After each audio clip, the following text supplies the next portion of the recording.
capítulo 4, e nós vamos ler os versículos 1 e 2. Na minha tradução talvez esteja um pouco diferente da sua, mas o sentido é o mesmo. E diz assim: Sanbalate ficou furioso quando soube que estávamos reconstruindo o muro. Indignou-se e zombou dos judeus. Disse na presença de seus companheiros e dos oficiais do exército samaritano: o que esse punhado de judeus fracos pensa que está fazendo? Imagino que serão capazes de construir o muro em um só dia, só porque ofereceram alguns sacrifícios? Pensam que pode fazer algo com essas pedras queimadas que tiraram de um monte de entulho? Tobias, o amonita, estava ao seu lado, comentou: basta uma raposa subir lá e esse muro de pedra desaba. Feche seus olhos, por favor. Deus e Pai, quero aproveitar esse momento em que nós acabamos de te adorar e nós em seguida oramos ao Senhor e temos a certeza que teu Espírito Santo está falando à tua igreja, tem falado através dos louvores, das orações, mas eu também te peço que o Senhor me ajude e me use nesta noite, Senhor, para que a tua palavra não apenas seja pregada, mas que teu Espírito Santo venha e nos fale o coração e nos convença daquilo que a gente precisa nesta noite saber, em nome de Jesus. Amém. Amados do Senhor, assim como Neemias, que passou uma dificuldade muito grande, eu não preciso entrar muito na questão, porque já pregamos tantas mensagens sobre Neemias, vocês já ouviram tanta gente falar sobre a reconstrução dos muros de Jerusalém, mas vocês sabem que para que ele pudesse restaurar os muros, reconstruir, para que a cidade ficasse segura, a diversidade e a dificuldade que esse homem de Deus teve, juntamente com seus companheiros, como eles passaram tamanha aflição, de ameaças, de desânimo, de tanta coisa. Eu não sei se nós estivéssemos no lugar de Neemias, aqui que nós acabamos de ler no capítulo 4, versículos 1 ao 3, se nós seríamos capazes de passar por tudo que ele passou. Eu não sei se nós teríamos a mesma condição, espiritual, emocional, de suportar o que este homem suporta e conseguir cumprir esta missão que veio da parte de Deus para ele. E eu penso que assim como Neemias, nós também vivemos num momento onde nós atravessamos essa guerra acirrada que vem de várias partes, de vários lados para nos atingir. A todo momento nós que estamos aqui na casa do Senhor enfrentamos a nossa guerra particular, a nossa luta particular, a nossa dificuldade individual. É certo que as minhas dificuldades não são iguais às suas, talvez as suas sejam piores do que as minhas, mas a grande verdade é que assim como Neemias, que viveu numa tensão a todo momento, sem saber por onde o inimigo poderia atacar, de que maneira ele viria, as ameaças constantes, uma pressão na sua cabeça, eu imagino que também seja assim com a gente. Eu imagino que nós também, dentro da nossa vida, passamos pelas mesmas situações ou parecidas. Porque para onde nós olhamos, para onde você vira a sua cabeça, para onde você direciona o seu olhar, você vai perceber os ataques. É claro que na época de Neemias, os inimigos eram uns, mas na nossa época são outros, mas a finalidade é a mesma. Só mudou-se a época, só mudaram-se as táticas, mas a intenção dos inimigos, dos nossos inimigos, sempre serão as mesmas, de nos destruir, acabar com a nossa alma, nos distanciar de Deus. E quando eu falo nossos inimigos, eu não estou tratando de pessoas, eu estou tratando do campo, do lado espiritual, porque nós sabemos que Satanás usa pessoas, que Satanás usa os seus meios, os seus mecanismos. Ele sabe como nos atingir. Então, para qualquer lado que você olhe, você vai ver na sua vida uma batalha sendo travada, ou um ataque sendo travado. Quando a gente olha para a vida espiritual, a gente percebe que nos últimos dias os ataques têm vindo de uma forma que está fazendo com que muitas pessoas caiam num desânimo. As pessoas estão andando desanimadas. As pessoas estão andando sem muita vontade de orar, sem muita vontade de ir à igreja, sem muita vontade de ler a Bíblia, sem muita vontade de jejuar, sem muita vontade de ter comunhão com Deus. A gente está olhando e o que a gente mais vê hoje em dia são pessoas sofrendo todos esses tipos de ataques na vida espiritual. Pessoas que antes já foram bênçãos na casa de Deus, na presença e no exército do Senhor, mas hoje esses ataques têm acontecido de uma forma tão intensa que está atingindo muita gente. Sabe, pessoas que jamais imaginaram de deixar de congregar, de ir à igreja, e hoje você vê muita gente até pregando contra, para não estar mais congregado, para ninguém se reunir mais, para ninguém orar mais, porque não há necessidade mais de oração, não há necessidade de jejuar, não há necessidade de estar em comunhão com Deus. É isso que nós estamos vendo, são os ataques. Então você percebe esses ataques na vida espiritual, esses ataques na igreja, esses ataques na família, quando as desavenças vêm, separa todo mundo, individualiza todo mundo, sabe? E tantos outros. Você vê que esses ataques estão vindo na vida financeira. Irmãos, é claro que nós não somos materialistas. Nós não pregamos o evangelho triunfalista, o evangelho da riqueza. É claro que a gente não prega esse tipo de evangelho. O evangelho que nós pregamos é reino de Deus. Mas eu não posso negar para vocês que quando nós somos atingidos na vida financeira, eu não posso negar que isso não afete, porque afeta sim. Espiritualmente, quando nós somos atingidos na vida financeira, isso também nos afeta espiritualmente, porque gera preocupação, gera, sabe, um monte de sentimentos, no qual atrapalha muitas vezes a nossa oração. Coisa difícil é você orar sabendo que daqui a um dia, 2 dias ou uma semana você tem que pagar uma dívida e que você não tem dinheiro. Quando você vai orar, a tua oração já não é igual. É uma oração preocupada.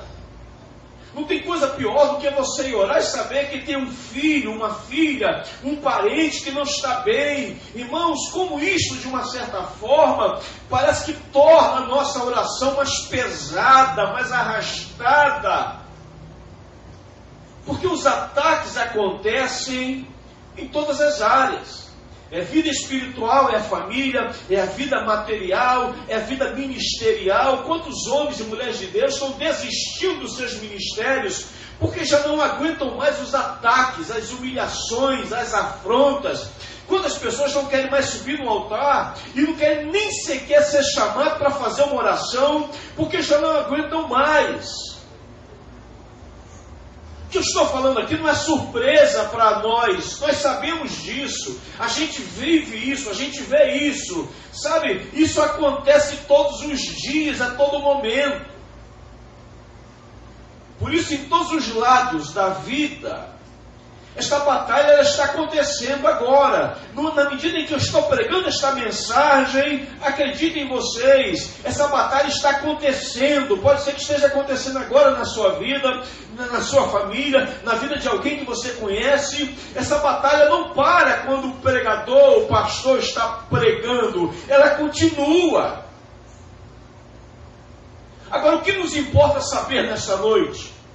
O que é importante para nós nesta noite sabermos, quando nós estivermos nesta batalha, quando nós estivermos nesta luta que é constante, e que às vezes, eu não sei quanto a você, mas me permita falar por mim, às vezes parece que eu vou perder o ar, às vezes parece que eu perco o oxigênio, às vezes parece que eu perco o chão, porque são tantas lutas que a gente vai enfrentando, que tem hora, irmãos, que você é tomado por esse sentimento, como que diz, olha, parece que eu estou na minha última força. E graças a Deus, porque mesmo quando nós estamos assim, uma simples oração que nós fazemos, um simples pedido de socorro a Deus, Ele nos revigora, Ele nos levanta, Ele nos coloca de pé, nos devolve para o campo de batalha, para o campo de combate, e mais uma vez a gente empunha a espada. Mas é esta a sensação que nós sentimos. Por isso, quando você entrou aqui, quem sabe meio desanimado ou desanimada, meio cansado, meio desgastado, entenda, isso só acontece com quem está no campo de batalha, com quem está na luta, porque quem não está, possivelmente está no shopping agora, possivelmente esteja comendo um grande Big Mac, mas quem está na batalha, na guerra, é assim que a gente fica, é assim que a gente se encontra, é assim que nós nos sentimos. E quais são as táticas que os inimigos da nossa alma têm usado para tentar nos parar? Quais são as estratégias dele? De que maneira ele se apresenta aqui dentro deste capítulo 4? E eu li apenas 3 versículos, eu não vou passar disso. Eu parei em 3 versículos. Quais são as táticas que nós podemos ver aqui, que aconteceu na vida de Neemias e daqueles homens de Deus que estavam reconstruindo os muros, que também está acontecendo com você hoje?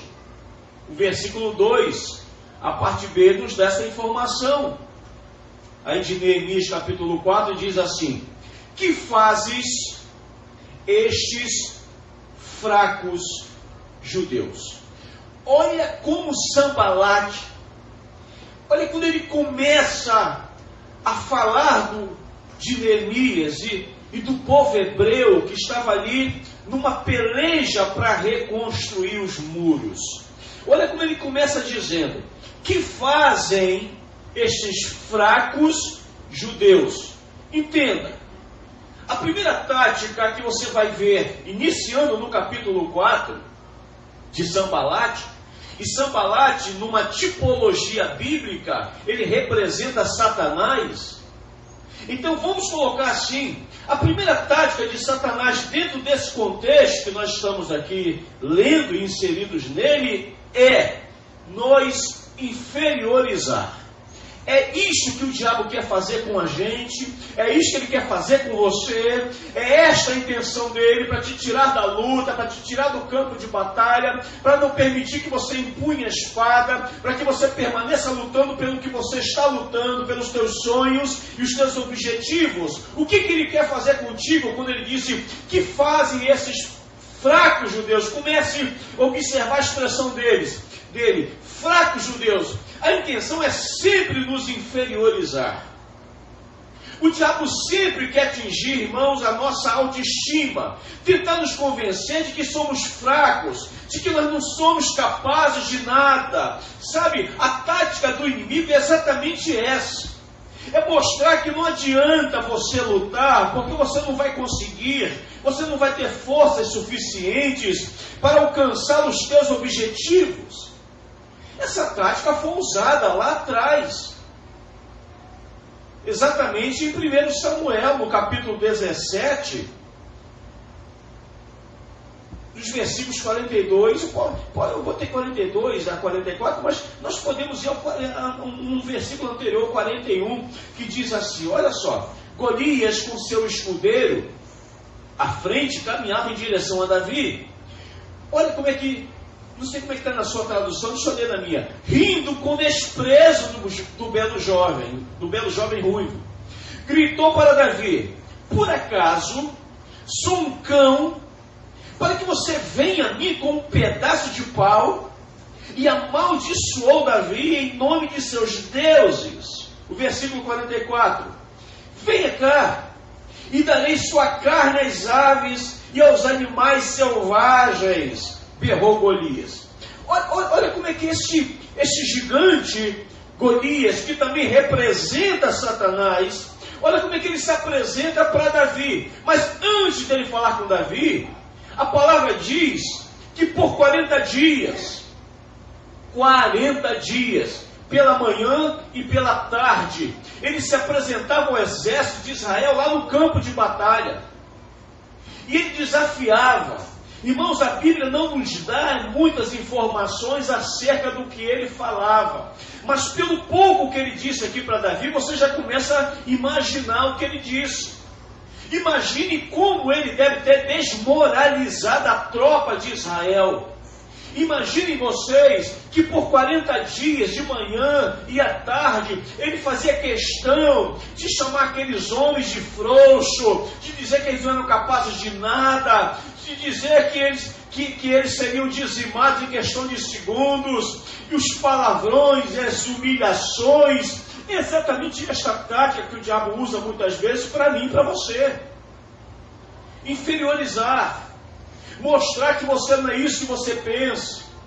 Mostrar que você não vai ter a mínima condição de ir para o combate, de que lutar não vale a pena. O diabo sempre tenta nos diminuir. O diabo sempre tenta nos mostrar que nós somos pequenos demais, que nós não temos a mínima condição, que não vale a pena, que é causa perdida, que nós não vamos conseguir chegar a lugar nenhum, que nós não nascemos para isto, que tem gente melhor do que a gente, mais forte, mais espiritual. Esta é a tática do inimigo.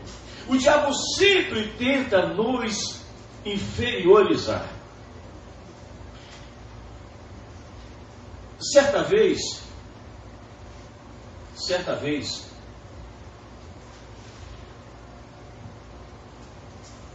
um grande homem de Deus, no qual através dele nós hoje temos esse acesso fácil à palavra, que foi, Júlio, esqueci agora o pai da reforma, Lutero. Certa vez Lutero, assim que ele vem para Cristo, Lutero passou a orar muito pela palavra, pelo povo de Deus. E ele conta em um dos seus livros que ele se trancou uma vez no quarto. Ele colocou no coração que ele ia orar até Deus falar poderosamente com ele, a ponto de, quando ele saísse daquele quarto, ele queria ver muita gente sendo salva, restaurada, liberta. E ele então entra naquele quarto. Ele conta que ele entra no quarto pela manhã, e ele passa a manhã inteira orando, ele passa a tarde inteira orando. Agora já está chegando a noite, e quando chega determinada hora da noite, ele estava ali por muitas e muitas horas ajoelhados ali orando. Ele diz que entra no quarto dele um ser, uma pessoa muito alta, muito forte, mas era uma presença estranha, era uma presença que incomodava, era uma presença que causava um desconforto na alma. E assim que ele olha para o lado, ele vê um ser negro muito grande, com aquela roupa negra. E essa pessoa, ele identifica, ele percebe que é Satanás. E naquela hora, Satanás olha para ele e diz: vai adiantar alguma coisa que você está fazendo? O que você pensa que você está fazendo? Você acha que você vai mudar a vida de alguém? Que você tem condições de mudar a vida de alguém? Você lembra de quem você é?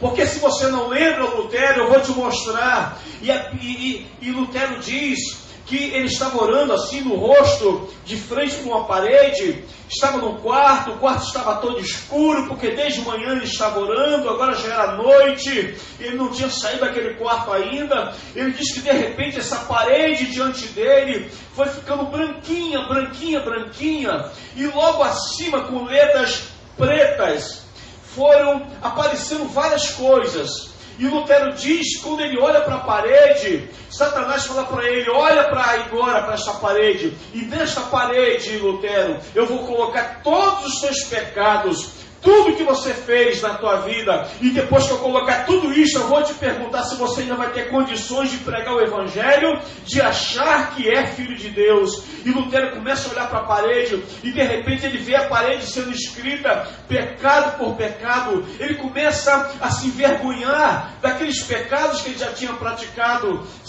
ele foi vendo pecado por pecado, e foi tomando a parede inteira. De repente ficou um palmo do chão, que não tinha sido escrito, lá do teto até um palmo para chegar no chão, naquele pedacinho restou um espaço, até ali estavam todos os pecados de Lutero, e Satanás falou assim para ele: agora me diga, Lutero, você tem condições, por acaso, de ser um pregador do Evangelho? Você tem condições de ajudar alguém? Você tem condições, depois de tudo isso que você fez? Olha os teus pecados aí.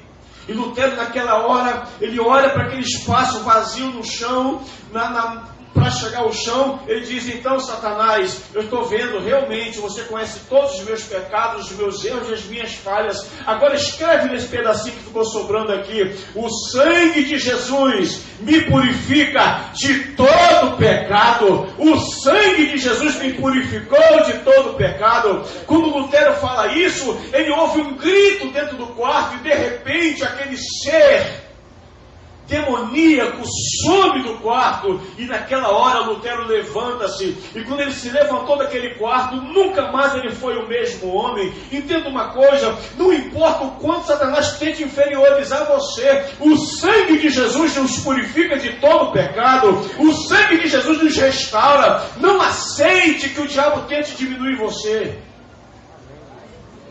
Qual é a primeira tática, pastor? É tentar nos inferiorizar. A segunda tática que Sanballat, na figura de Satanás, usa para tentar também nos destruir nesse campo de batalha, está no versículo 2 ainda, a parte B, que diz assim: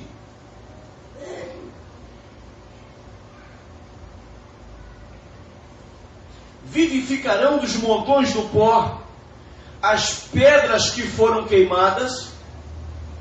Olha a pergunta dele: vivificarão ou tornarão a ter vida dos montões do pó as pedras que foram queimadas? A segunda tática que Satanás está usando aqui é subestimar nossa capacidade. O que o diabo quer é subestimar você. Para Sanballat, aquele material que foi tirado lá dos muros, dos escombros, aqueles tijolos queimados, aquele poerio todo que estava ali, não servia para nada.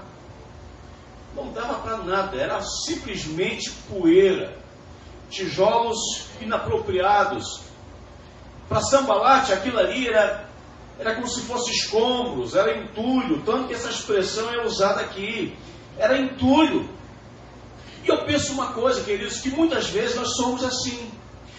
Para o diabo, ele quer nos fazer desse jeito, sabe? Ele quer nos equiparar a essas pedras queimadas. Muitas vezes o diabo quer que você olhe para você conforme um entulho, como alguma coisa que não serve para nada. Ele vai subestimando tudo que você faz. Qualquer coisa que você faça para o Senhor, ele vai tentando subestimar você, sabe? Ele vai tentando mostrar que você não tem essa importância que você pensa que tem, que você não serve mais para nada, que você é descartável ou descartado, sabe? Mas para Deus uma coisa é certa: Deus pega tudo isso que para muita gente é descartável ou não serve mais, sabe, ou virou entulho, e Deus é este ser que, por mais quebrado que você esteja, por mais moído que você tenha entrado nesta igreja, por mais que a sua vida em alguma área tenha virado esse pó, Ele é esse Deus maravilhoso que consegue reerguer de você alguma coisa.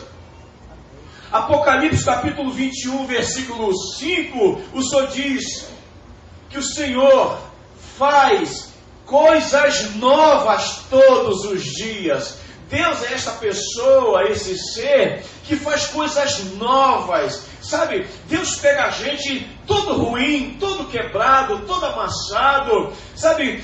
Sabe aquela pessoa que você olha muitas vezes e você não dá nada mais para ela, você não consegue ver mais nada que se aproveite? É assim muitas vezes que Deus nos pega. É assim que Deus nos recolhe, que Deus nos recebe. É assim que a gente chega na casa do Senhor quebrado, arruinado, sabe, em todas as áreas, a gente não tem para onde correr. E de repente Deus vai fazendo desse entulho que restou, desses escombros que restaram, Deus é esse ser que, das pedras queimadas que somos nós, e nos ergue, e nos constrói, e nos coloca em pé, e nos dá uma nova direção. Por isso, não permita que o diabo venha subestimar você.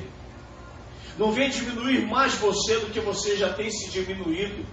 Não venha colocar você numa condição que você não quer estar. Não permita que o diabo subestime você.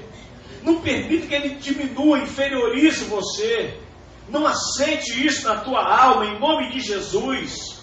Não aceite. Então, subestimar quem você é, isso é o papel do diabo. O diabo sabe fazer isso muito bem. Por isso, nessa expressão aqui, de Neemias 4, versículo 2, a parte B, que diz: vivificarão dos montões do pó as pedras que foram queimadas. Isso era um deboche. Era uma forma de debochar. Era uma forma de desdenhar do povo de Israel. Era uma forma de mostrar para eles que não ia funcionar. Era um poeira, era um pó. Uma coisa que eu acho muito interessante é que na Segunda Guerra Mundial, a Alemanha foi totalmente destruída. A Alemanha nazista, totalmente destruída. E não sei se vocês sabem, quando um país ele entra em guerra e perde, ele fica com uma dívida insuportável. A Alemanha já tinha lutado na Primeira Guerra e tinha perdido.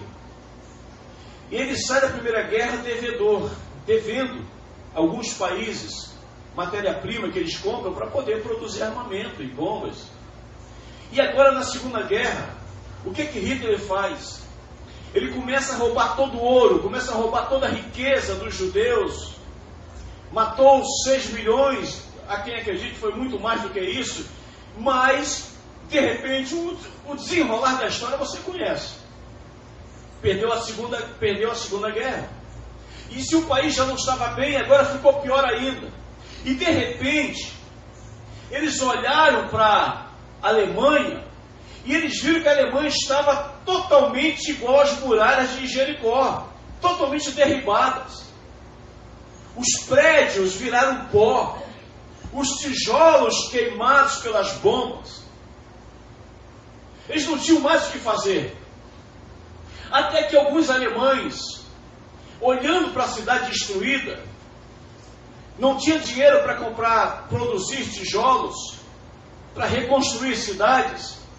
Eles então começaram a pegar a poeira dos tijolos que tinham sido derrubados e queimados pelas bombas, e eles construíram um tijolo que hoje você tem, que hoje boas partes das casas nós temos, o tijolo reciclável, que você conhece, esses tijolos recicláveis. Quem criou isso foram os alemães na Segunda Guerra. Eles reconstruíram a cidade com tijolos recicláveis. Por quê? Porque eles não tinham mais para onde ir, não tinham recursos. Observe bem como é que Deus faz com a gente.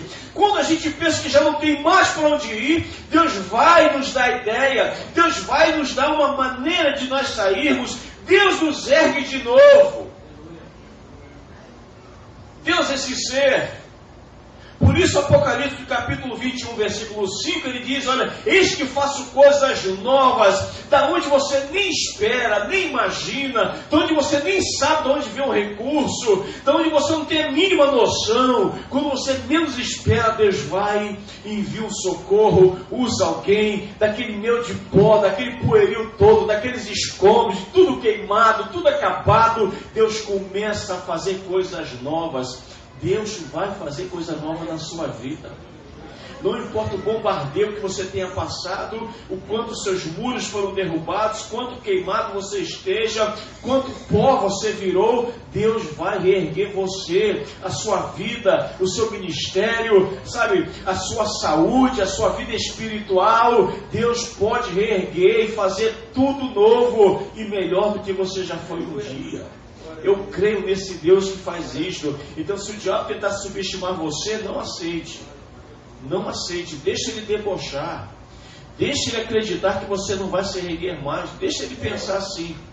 Porque ele sabe que você não serve a qualquer um. Você serve ao Deus, Senhor dos senhores e o Rei dos reis. Eu tenho um amigo que há muitos anos atrás ele estava jurado de morte. O nome dele é Douglas.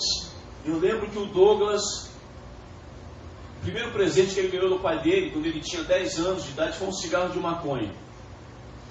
O pai dele deu para ele um cigarro de maconha, porque o pai dele era viciado, e agora o pai vicia também um filho.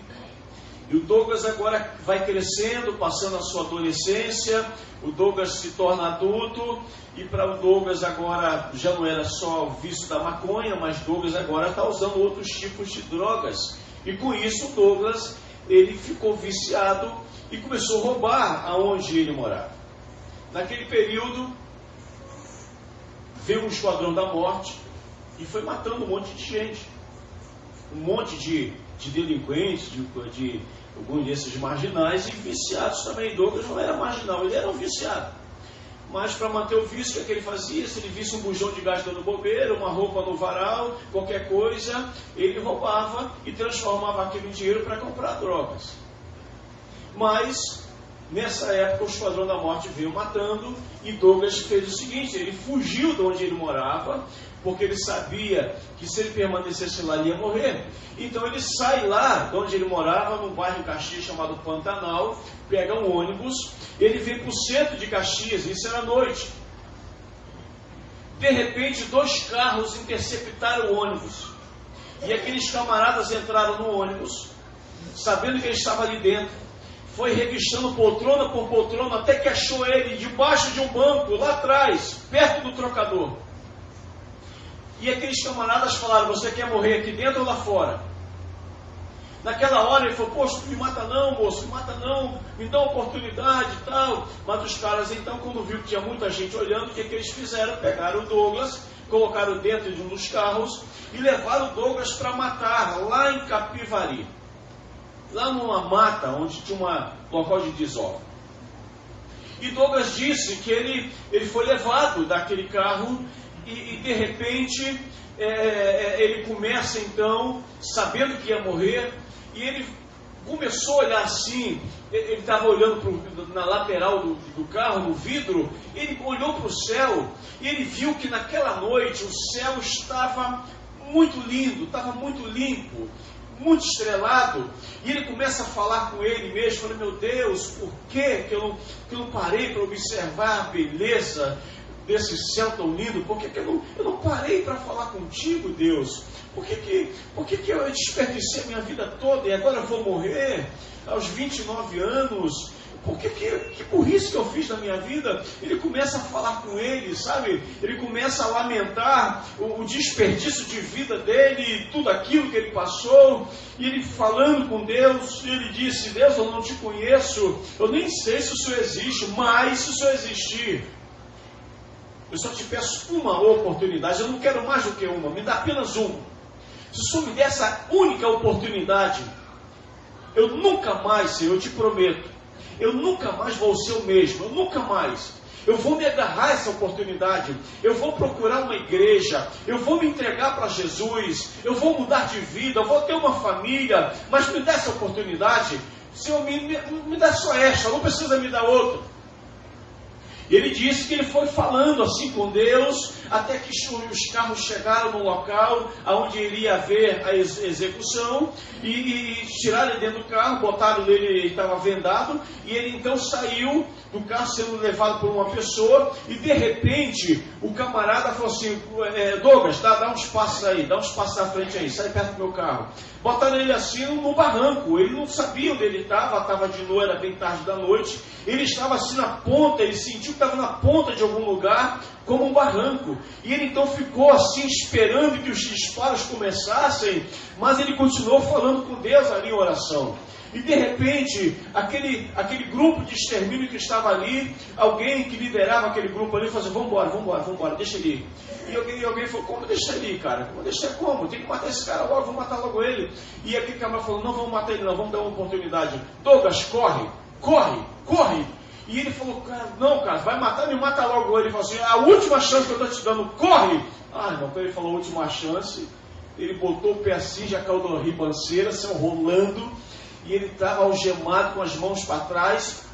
Ele falou que saiu rolando aquela ribanceira, com as mãos para trás, ele começou a correr matagal adentro, e por onde ele estava correndo, é onde tinha muito capim, esse capim-limão que corta, e ele falou que saiu correndo matagal adentro, e ele falou, Deus, não deixa eu morrer não, Deus, não deixa eu morrer não, até que de tanto correr ele se cansa, mas ele não ouviu um disparo sequer.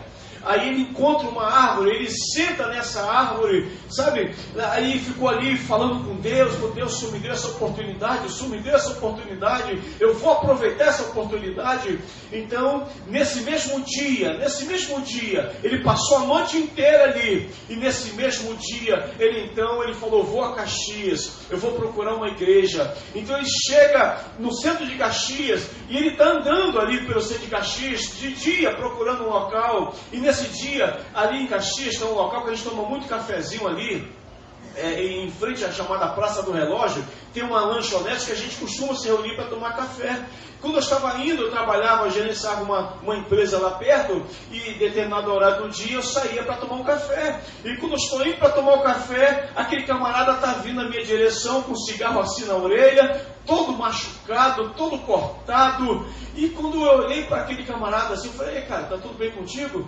Ele falou assim, estou procurando uma igreja. Eu falei, qual é o teu nome? Ele falou, Douglas. Eu falei, Douglas, por que você está procurando uma igreja? Ele falou assim, cara, se eu contar a minha história, tu não vai acreditar. Eu falei, claro que eu vou, vamos tomar um café. Levei ele para tomar um café. E ali naquele café ele contou a história, ele falou assim, me leva para o centro de recuperação. Eu falei, vou te levar agora. Liguei com um pastor amigo meu da Assembleia de Deus, lá em Caxias, que tem um centro de recuperação. E cheguei lá, entreguei o Douglas e falei, olha, esse camarada aqui é o Douglas, ele veio aceitar Jesus, ele quer mudar de vida. E o pastor falou para mim, Paulo, deixa ele comigo aqui, que eu vou cuidar dele. Eu falei, daqui a 15 dias eu venho procurar ele, eu vim trazer alguma coisa para ele. E eu lembro, irmãos, que 15 dias após, eu fui lá ver o Douglas. Quando eu cheguei lá, procurei esse pastor, meu amigo, falei, cadê o nosso irmão? Eu falei, está vindo aqui, chega aí. Aí vieram alguns internos que estavam lá, entraram assim numa sala, e daqui a pouco entra eles, assim, então, eu falei, pô, não estou vendo ele. Ele falou, ele aqui, cara. Eu falei, o Douglas, cara, falei, isso aqui.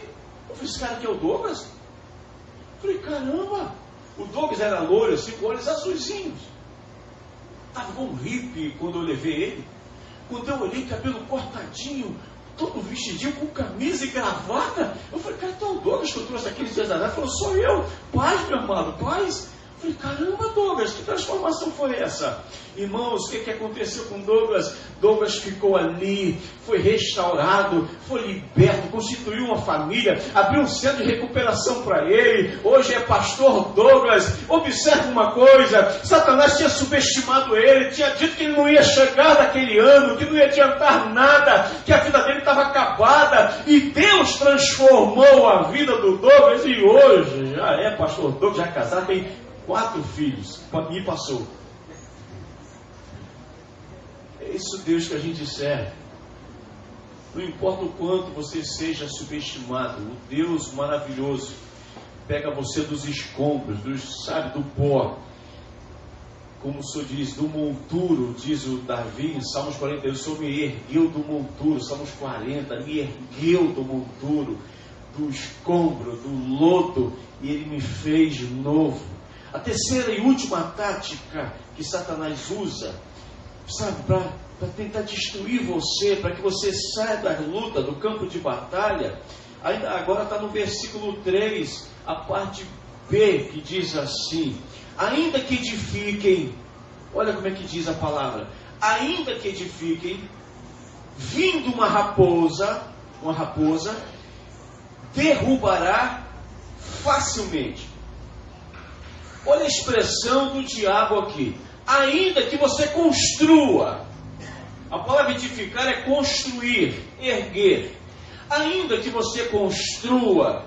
Pode ser construir um ministério, construir uma família, construir qualquer coisa que seja bênção na sua vida. O que o diabo está dizendo aqui. Ainda que edifique, que construa, vindo uma raposa, derrubará facilmente. Observe que ele coloca raposa. Raposa é um animal pequeno, irmãos, e leve. Raposa, por mais que seja perigosa, mas é pequeno, é menor que um cachorro. Raposa não pesa mais do que 10 quilos.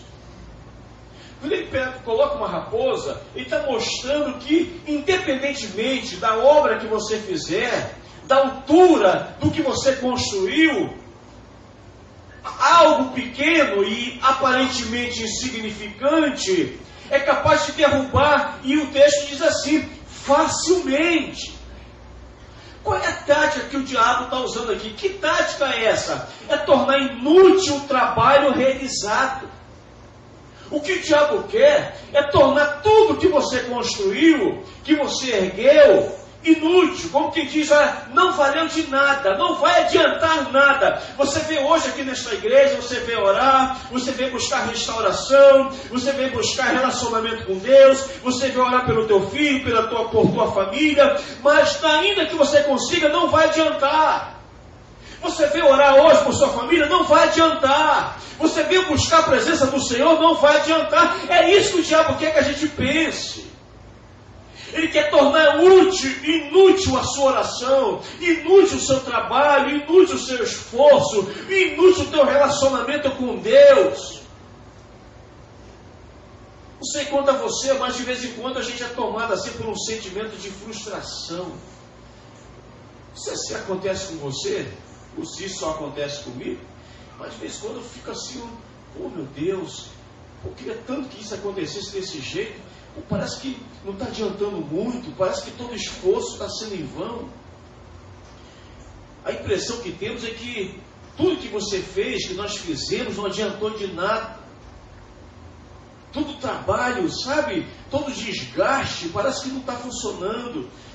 Talvez pelo fato de você ter pregado o Evangelho para alguém, quando você olha hoje, a pessoa está no mundo, ou está afastada, e você fala, meu Deus, não adiantou nada, eu preguei tanto para essa pessoa, olha onde a pessoa está, eu orei tanto por ela, olha onde ela está. Eu lembro aqui do Maia, juntamente com a Luciana, o Diácono Maia e a Diaconisa Luciana, no trabalho que eles fazem com Casados para Sempre, e quantos casais, irmãos, que eles pegaram aqui para cuidar, para tratar, foram 3 meses se dedicando a esses casais, 3 meses investindo em oração, investindo em ensino, acompanhamento, a aula que eles dão para aqui, eles fazem um acompanhamento na casa, eles conversam, no momento de dificuldade eles são acionados, eles vão. E quantos casamentos, irmãos, no qual eles pegaram aqui destruídos e pela graça e a misericórdia de Deus, eles foram usados por Deus para restaurar esses casamentos, e de repente, quando tudo parecia que ia dar certo, parece que o negócio desmorona tudo de novo. A sensação que a gente tem é que não valeu de nada, é que foi tempo perdido, sabe, que todo o trabalho não funcionou, mas isso não é verdade, queridos, isso é mentira do diabo. Mas aquela vida, pastor, que eu preguei, aquele irmão que eu ganhei para Cristo, ele não está mais no Evangelho, e agora, meu Deus, não adiantou de nada. Não pense que é assim não, irmãos, não pense nisto. Aquela oração que eu fiz, aquele estudo que eu dei, aquela obra que eu realizei, aquele projeto que eu criei, sabe, pastor, a impressão que eu tenho é que não adiantou de nada, eu estou me sentindo frustrado, a sensação foi de perda de tempo. É isso que o diabo quer que a gente pense. Porque na medida que a gente vai pensando assim, a gente vai desmotivando de fazer. Mas uma coisa que ele não quer é que você olhe pelos que deram certo. E aquele que deu certo?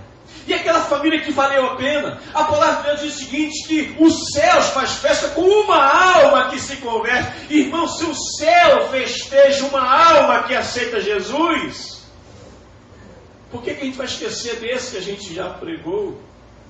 Porque é assim mesmo. A gente prega, a gente ensina, a gente acompanha, a gente chora. Daqui a pouco o Senhor não está mais perto de você, foi embora. A gente sofre, a gente fica com saudade. Mas, irmãos, De quem são as almas? Não são minhas nem suas. A obra é do Senhor. O que eu faço? Eu vou continuar pregando, eu vou continuar ensinando. O Maia vai continuar dando curso de casados para sempre. Porque, ainda que nós não queiramos que ninguém saia, que ninguém se afaste, que nenhum casamento se dissolva, sabe? A gente não quer que isso aconteça. Mas uma coisa é certa, se acontecer, a gente vai entregar nas mãos do Senhor e nós vamos continuar fazendo o que nós estamos fazendo. Porque se eu ficar olhando para o que não deu certo, eu vou parar. Se eu ficar olhando para aqueles que se afastaram, eu não vou pregar para quem precisa, para quem está indo para o inferno. Então o que eu faço? Eu vou continuar pregando o Evangelho, vou continuar orando por você. Então se você está orando por alguém e ainda não aconteceu nada, não pare, continue, porque vai chegar uma hora que tudo vai mudar. Tenha certeza. Quantos de nós que estamos aqui, que um dia alguém pregou para a gente e a gente se desviou? E alguém olhou para a gente e falou assim, meu Deus, foi embora, que pena. Mas lá na frente Deus usa um servo de Deus, uma serva do Senhor, e traz a gente de novo para o Evangelho. E assim, irmãos, Deus tem o controle de tudo. Deus domina todas as coisas. Então, qual é a tática do diabo? A terceira e última tática do diabo é essa. É tornar inútil o trabalho que você fez. É que você pense que não vai adiantar você continuar da forma que está. Orando, vindo à igreja, lendo a Bíblia, orando por sua família, lutando por sua vida. O que o diabo quer é exatamente isso. Não vai adiantar. Mas é mentira, não aceite isso. Essa foi a tática que o diabo usou. A terceira tática foi exatamente essa. Tornar inútil o trabalho realizado. Não pense assim. Deus está vendo o que você faz. Deus conhece o teu esforço. Deus conta todas as suas lágrimas. Há muita gente que já ouviu a palavra de Deus através de você. E hoje não é mais o mesmo. Foi transformado pelo poder de Deus. Como isso é bom, irmãos, quando a gente encontra de vez em quando alguém na rua que diz, olha, glória a Deus por sua vida, minha irmã, meu irmão, você pregou para mim aquele dia, você fez uma oração, através daquele dia, olha, minha vida foi transformada. Como isso é bom, isso revigora a gente. Sabe por que Deus faz muitas vezes isso com a gente? Pega pessoas, coloca no nosso caminho para falar isso, para nos motivar de novo, para a gente se levantar de novo, para a gente não achar que o nosso trabalho é inútil. O seu trabalho não é inútil, não é. Inútil é o ataque do diabo, isso é inútil, mas a sua oração não é inútil, as suas lágrimas não são inúteis. Eu já contei para alguns de vocês, eu termino aqui a mensagem, que há uns anos atrás, fui fazer um trabalho missionário numa cidade bem longe, chamada Virgem da Lapa.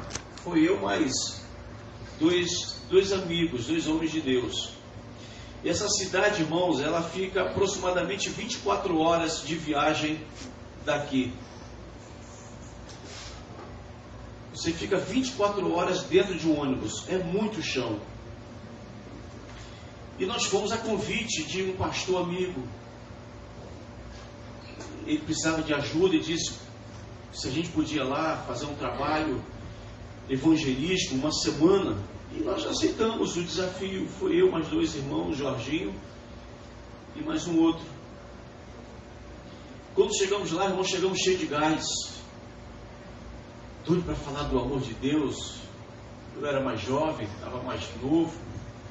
E a gente chegou lá e olhamos para a cidade assim muito religiosa. Só tinha uma igreja evangélica, que é essa desse amigo. E quando chegamos, irmãos, a gente percebe uma frieza geral na cidade inteira. Então nós montamos um plano de evangelismo, de EBD naquela semana de estudos. Foi muito bom. Mas a gente percebeu uma coisa: a igreja quase não participava, a igreja quase não ia. A gente ia fazer evangelismo para ensinar os irmãos como é que se evangelizava, quase ninguém ia. Ia 2 ou 3 e olhe lá. A gente fez um ar livre, levamos um monte de equipamentos no local alto lá para que a cidade inteira pudesse ver, ouvir o trabalho. Quase ninguém foi e as pessoas não saíram nem das suas casas. Agora já eram 5 dias que nós estávamos lá. No outro dia a gente ia embora e eu parei junto com esses 2 irmãos. Eu falei: Jorginho, eu acho que a gente perdeu tempo. Cara, a gente levou 24 horas, cara, de lá para cá. De sofrimento dentro de um ônibus. Era Minas divisa com a Bahia. Rapaz, a gente andou, a gente carregou caixa, a gente saiu para evangelizar uma semana. Ninguém ajuda, Jorginho. Ninguém se envolve, ninguém vai, ninguém se preocupa. Pô, não tem uma hora, ninguém nem uma oração foi. Falei, caramba, cara, é difícil. Eu comecei a ficar com muita pena do pastor. Eu falei, caramba, coitado do pastor, meu Deus, sozinho aqui. Eu falei, meu irmão, não tem jeito não, acho que a gente perdeu o tempo mesmo. Ele tentou ajudar, mas acho que não deu certo. No outro dia a gente ia embora. E isto era numa sexta, num sábado à noite, se não me engano, até que alguém ligou para a casa do pastor, e era uma pessoa lá do hospital, uma enfermeira, que era irmã em Cristo, lá da igreja, e pediu para que o pastor pudesse ir lá no hospital fazer uma oração por uma irmã que estava lá adoentada, estava internada lá. E naquele dia o pastor estava muito cansado, e o pastor falou assim, ô irmão Paulo, tem como o irmão ir lá? Fazer essa oração lá no hospital. O hospital fica aqui a uns 4 quilômetros daqui. O irmão pode ir lá? Irmãos, eu confesso que aquele dia eu estava muito cansado. Muito. A gente fez um ar livre. Carregamos muito equipamento de som. Não foi ninguém com ar livre. Só a gente cantando, um olhando para a cara do outro. E isso já bate você, né? Tu vai fazer um trabalho desse. Anda pra caramba e não vai ninguém. Tu já fica abatido. Tu leva equipamento, traz equipamento. E eu fiquei pensando, acho que eu vou falar não, pastor. Acho que eu não vou não. E eu fiquei assim, o Jorginho falou assim, vamos lá, Paulo, vamos lá. É a saideira. E eu falei, tá bom, pastor, a gente vai lá. Tá bom, então, onde é que é o hospital? Ele deu o endereço, nós fomos, foi eu, Jorginho, mais o irmão. Chegou no hospital, a enfermeira falou assim, olha, a pessoa está naquele quarto ali e tal. E a gente conversamos com a irmã e tal. E quando começamos a orar, a gente começou a levantar. Irmãos, no hospital não se ora alto. Isso. Se um dia você for fazer visita ao hospital, não ore alto, ore sempre baixinho, tá bom? Baixinho para não incomodar. Mas eu não sei o que aconteceu com a gente. Naquela noite, a gente, ou não sei se foi uma oração, a gente estava assim meio revoltado, que nada estava acontecendo, a gente começou a orar, Deus, em nome de Jesus, cura essa vida. Igual os irmãos de uma determinada igreja que fala assim, oração da revolta. Eu acho que foi a oração da revolta. Cura essa vida, Deus, em nome de Jesus. A gente vai embora amanhã, Senhor. Levanta essa vida aqui e tal. Aí daqui a pouco, alguém saiu de lá e falou assim, vocês são crentes? Dá para vocês orarem aqui também, tem mais 3 aqui. Aí, tá bom, aí fomos lá. Aí daqui a pouco fomos outro. E alguém falou assim, você pode orar também ali? Daqui a pouco a chefe da enfermagem falou assim, antes de vocês irem embora, vocês podiam orar aqui pela equipe de enfermagem? Eu falei, claro. Irmão, a gente chegou lá 10 horas, já era 00:30. E aí a gente orou. Aí quando a gente ia embora, viu o médico lá correndo, falou assim, ei, olha só, peraí, vocês vão embora, orar com todo mundo, vai deixar a gente sem orar? A equipe médica também quer oração. Eu falei, sério? Aí a gente foi lá e levantou um clamor. Bom, irmãos, a gente saiu dali e eu falei, bom, pelo menos oramos. Mas o que o diabo estava colocando é que foi inútil a gente ter passado aquela semana inteira ali. Quando foi pela manhã, o telefone lá começou a tocar na casa do pastor. Eu falei, ai meu Deus, a pessoa morreu. Porque o negócio estava dando tão errado que ao invés de a gente orar para uma pessoa ser curada, a gente matou. Eu falei, é isso, já estava esperando já o pior, né, irmão? Aí o pastor, sim, o que houve, meu irmão? Sério? E a gente olhando para a casa do pastor, eu falei, Jorginho, melhor a gente sair logo. Não vou nem tomar café. O pastor era branquinho, o pastor começou a ficar vermelho. Eu falei, Jorginho, meu irmão, o negócio... Mas aconteceu isso mesmo lá? Mas foram os 3 que foram lá? Eu falei, Jorginho, é a gente mesmo, a gente foi a gente. O nome deles é Paulo. Eu falei, caramba. Jorge, e o outro agora não estou lembrado. Eu falei, meu Deus, Jorge. Eu falei, Jorge. Deu ruim. Aí, irmão, eu já tinha botado o café no copo.